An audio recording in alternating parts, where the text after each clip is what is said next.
Okay, part two. I'm not sure where this stopped, but so second bedroom. This door closes on its own accord. Second bedroom doors are not on their own hinge. They're off their hinges. Second bedroom door window will not latch. It's a double sash window and doesn't close completely. One of the luminaries is inoperable in the fan.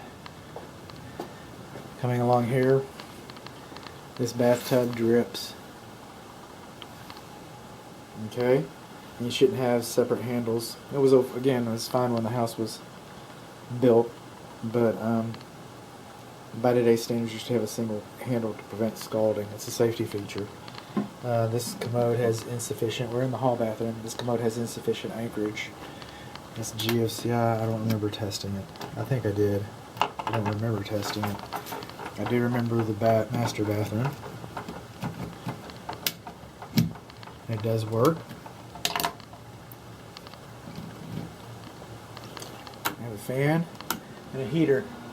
These fans do not vent to the exterior. These fans improperly vent directly into the attic.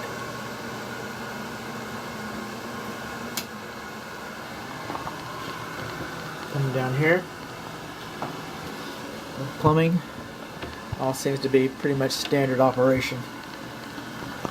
Okay. I was actually just stalling. I want to feel the heat. I feel the heat. Coming along, the only carpet that I've seen today is in these two bedrooms, number 1 and number 2, the north and the south bedrooms. Master bedroom. Okay, we got a little bit of storage. Not going to make it to the windows. Okay. Moving along. This sink does not have a perlator. They're not required, and the plumbing is fine.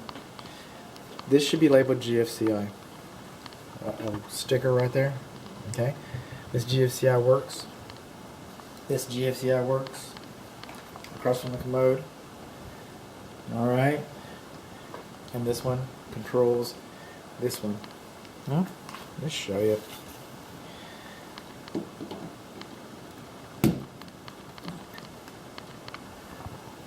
Light is on. Light is off. Light is on. This plumbing is kind of hidden, but it looks pretty straight. This shower has been redone. Okay, and it's got this single handle. I'll hook it.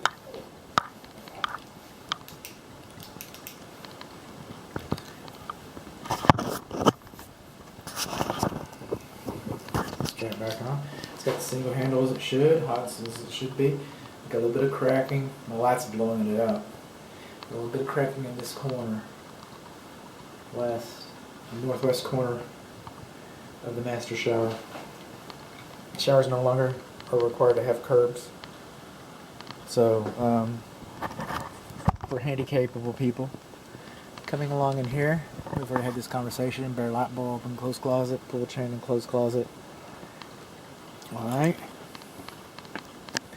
This electric service panel appears to be a recent installation. Okay, we do not have the bonding location, which is on the water heater. The bonding location should be labeled inside of here. Alright, the gap around the panel should not be more than 1/4 inch. Okay, so the connectors, the fasteners inside the cabinet, they should not be screws. Okay, the same reason for the patio cover. I mean, I get that they're faster and they're snugger, but you know, if this house was to experience a tornado, they wouldn't hold this panel in place as well as nails would. You got copper coming in, 200 amp service. Okay, there should be little rubber booties over L1 and L2 right there. Coming along, there's no double lugging, anything like that. These are type CH circuit breakers. That means it's for heat and for amp draw, arcing. So, but these breakers are not specific for aluminum wiring. We have aluminum wiring, okay? So anywhere you have your aluminum connections, antioxidant paste should have been used, and we're just not seeing any. So there's no antioxidant paste. I don't have a green tag. This is a recent installation, but I can't tell where a building permit was pulled for this. And then these wires, these cables, are improperly touching the cabinet cover. And then coming in here, still not seeing for the aluminum. Is that aluminum in there? It looks like it is. Still not seeing any antioxidant paste on the wire nuts. Alright. Well, the blue ones. Alright. These double colored ones, they might have antioxidant paste in them. But this is an aluminum house. Alright. And the aluminum connections have not been properly addressed. And we'll talk about that when we get into the kitchen.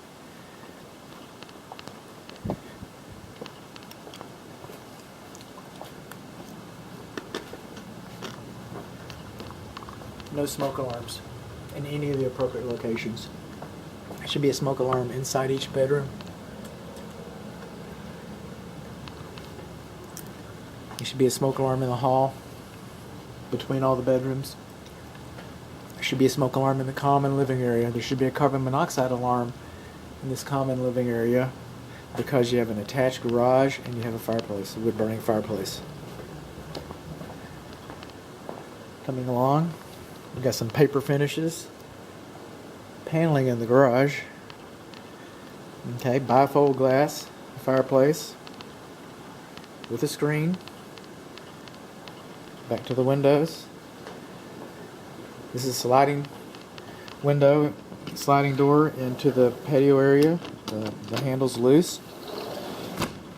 Because this door does not go directly to the exterior, the only door that goes directly to the exterior is the front door.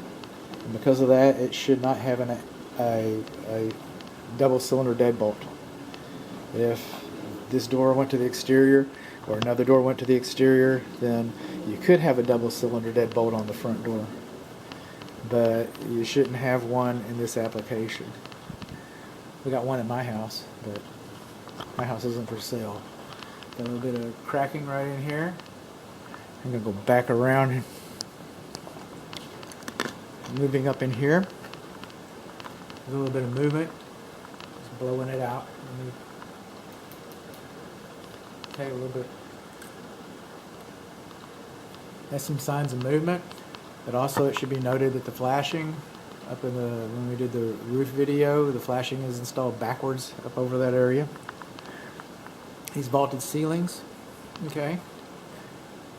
Insulation, what I could see, this is this one. Insulation was missing. What I could see from these others with an infrared camera suggests that these are not any better insulated than this area. Maybe worse. When you see soot around your air grills like that, okay, that has to go through your air filter. It has to go through your coils, your interior coils. So when you see soot on the walls and ceilings around your air registers like that, that's an indication that your coils are dirty.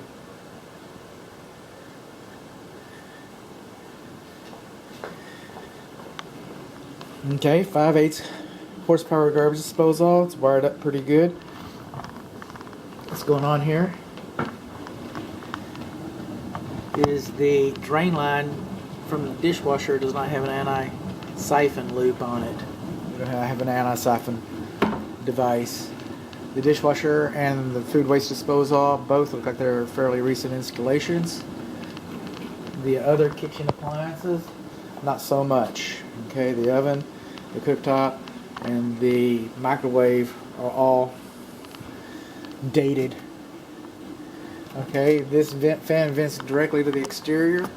When it does that, you should have around this vent pipe, there should be a fire blocking plate, and you should never use cloth. Okay, cloth tape on these connections. It's combustible if there was a fire inside of that. The right temperature would reach on that dry cloth tape. It could burst into flames. If you had a fire up there, you've already got a problem. But you've got a much bigger problem if you have a fire in your cabinet. Okay. Moving along, I can't see that how the ice maker connection works. I see that we do have ice. Okay. In the laundry. Okay. The hot and cold are supposed to have different colored handles so you can differentiate. It's usually cold, blue on the right, and red, hot on the left. And sometimes there's green and yellow, but they're supposed to be differentiated. On your clothes dryer it's a 3-prong electric. The door into the garage, okay, should have a self-closing spring on it. Should have a self-closing spring, and it shouldn't be hollow core. So this door is not fire rated. The light I was talking about in the garage earlier, it looks like it's motion activated, so you can leave that switch on and operate the garage door operator. Let me see. There it is. It's motion activated. But it also should be noted that it is also switched. This switch goes to the garage door opener. Okay? And that's not a safety notice. Okay? So moving on along in here.